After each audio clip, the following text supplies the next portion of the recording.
Okay, so picture this. You're just walking through a field. Right, just a normal field. Yeah. Normal grass, blue sky, birds singing. It is totally picturesque. But according to the manifesto we're covering today, that field is actually a minefield. Yeah. And here is the kicker. You have a target painted on your back, and you don't even know who put it there. It is a really vivid image. And I mean, it feels a little paranoid at first glance, but once you get into the data we're looking at today, it starts to feel, well, a lot less like paranoia and a lot more like pattern recognition. It really does set the tone. So welcome back to the deep dive. Today we are unpacking an ebook that is definitely not your standard self-help guide. Not at all. It is called Machismo Decalogue, 10 Iron Laws of Manliness by Conrad Riker. And before we go any further, I just want to pause and explicitly ask you, yes, you listening, to take a second right now and hit that like and subscribe button. Please do. It really helps us keep doing these deep dives. And we are reviewing an ebook today that is incredibly dense, so hit subscribe.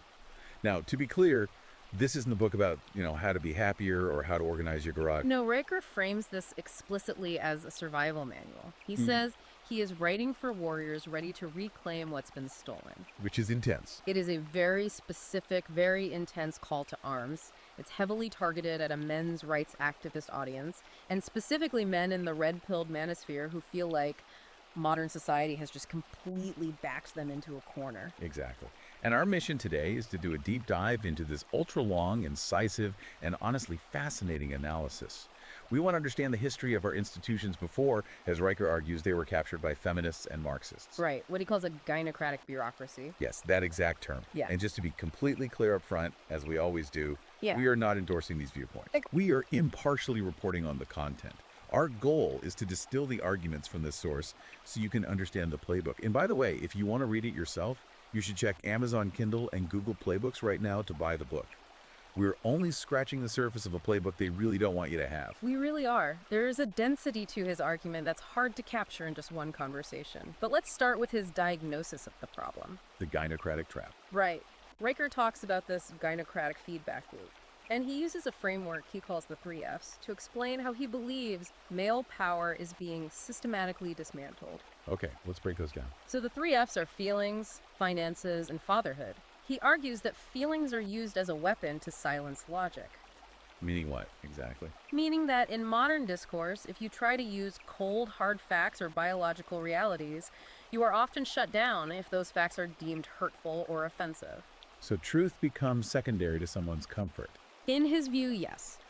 Then finances is about the transfer of wealth, basically draining men of their resources through systemic legal means. And fatherhood is about the erasure of parental rights. And he links these all together. He sees these 3 things working in a loop to keep men submissive and resourceless. And he doesn't just talk about this philosophically, he applies it to the institutions we interact with every day. The section on education was, it was pretty aggressive.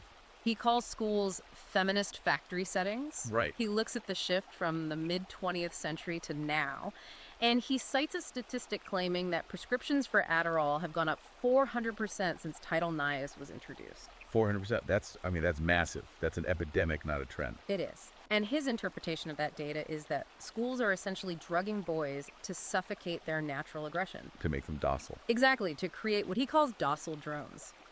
He argues that typical boy behavior, like roughhousing and competition, is now viewed as a disorder to be fixed. It's pathologizing masculinity right from kindergarten. According to the book, yes. And then he says it doesn't get any better when you enter corporate America. The workplace section. He calls it corporate castration. Right. He points to the hostile architecture of HR departments. He notes that something like 85% of HR directors are female.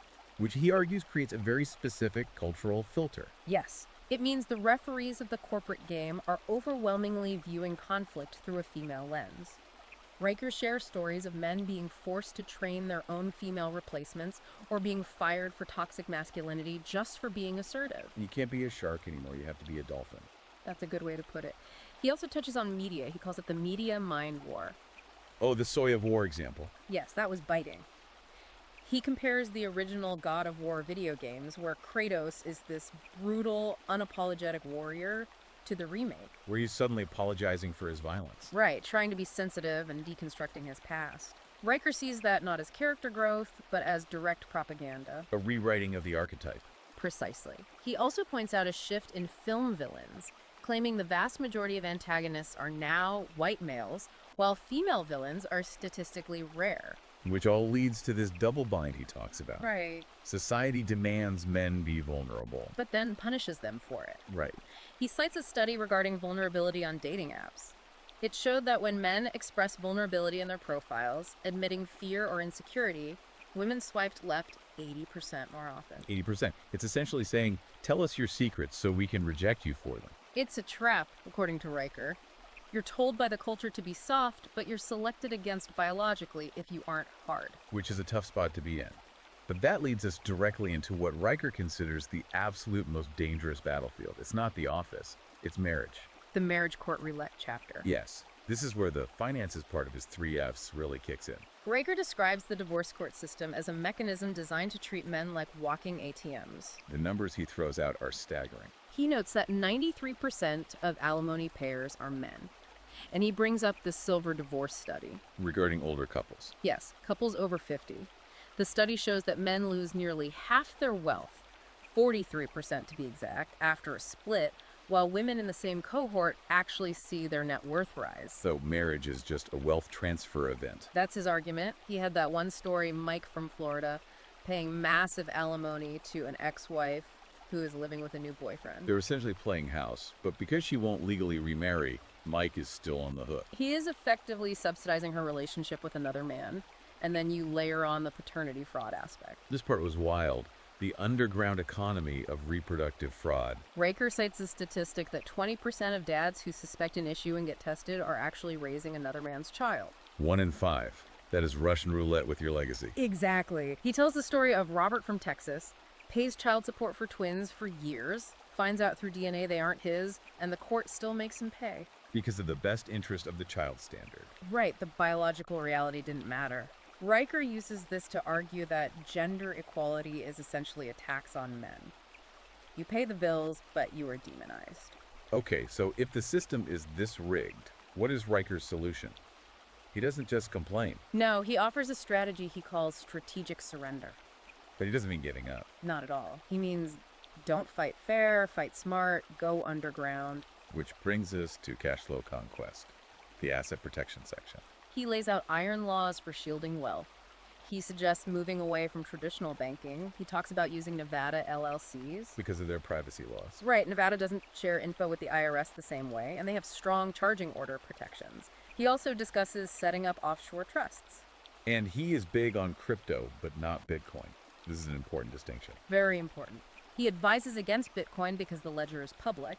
He suggests Monero, which is a privacy coin. The transactions are obfuscated. And using cold wallets to hide the assets from subpoenas. Exactly. If the keys aren't on an exchange, they can't be frozen. He tells that story of Dave versus Steve. Right, Dave is the good citizen who plays by the rules and goes bankrupt after a divorce. And Steve is the renegade who incorporated offshore, kept his liquidity in Monero, and when his relationship went south, his assets were untouchable. And Steve ends up buying Dave's bankrupt company. Right. It's Machiavellian. It really is. And his advice on relationships is pretty scorched earth, too. He calls marriage the plantation. Yeah. His advice is to avoid it entirely. If you cohabit, use agreements with sunset clauses, and he says you must demand a paternity test at delivery. No exceptions.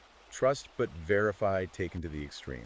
Okay, so we've covered the financial armor, but he also talks about physical and mental armor.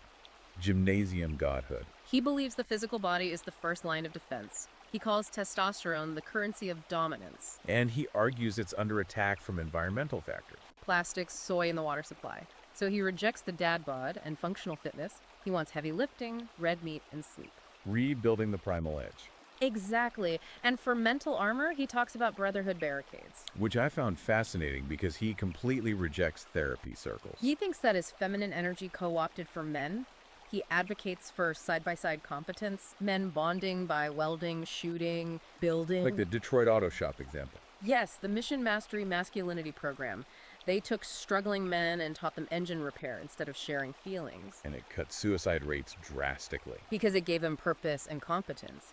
Riker argues men don't need to cry, they need to conquer a task. And this ties directly into how he views the men going their own way phenomenon, MGTOW.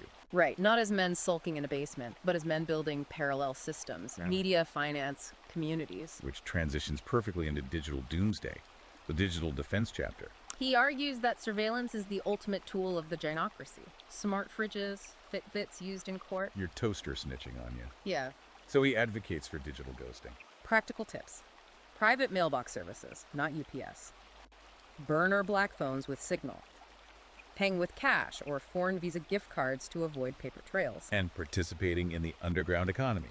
Tradesmen swapping services to avoid alimony calculations. It's exactly bartering. And that Detroit landlord story is the best example of weaponizing the confusion. Oh, the trespassers will be moisturized sign.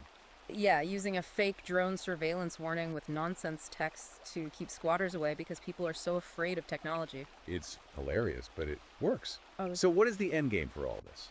Riker calls it the Alpha Eternity. His vision is cosmic, Mars colonization. He believes men are the builders of civilization, and only men with this iron law mindset will have the drive to conquer new worlds. So it's about legacy. Yes, his final call to action is to stop being a beta provider. Stop working to fund a system that hates you and build your own legacy. It is a dense, intense book, and we've only skimmed a few of the laws. If you feel like you are in that minefield we talked about at the start, you really should check this out. Go to Amazon Kindle or Google Playbooks right now to buy Machismo Decalogue by Conrad Riker. It's an ultra-long, incisive read. And you can also follow the author at Conrad Riker on Substack for deeper dives. Absolutely. And please like and subscribe to this podcast so we can keep analyzing these fringe playbooks for you. So here's the final thought I want to leave you with today. Yeah. We've talked about building a completely parallel life, untraceable money, burner phones, entirely separate communities. But you have to ask yourself, if you build an impenetrable fortress to completely escape society, at what point does that fortress just become a different kind of prison? That is a fascinating question. Something to mull over. Thanks for joining us on this deep dive. See you next time.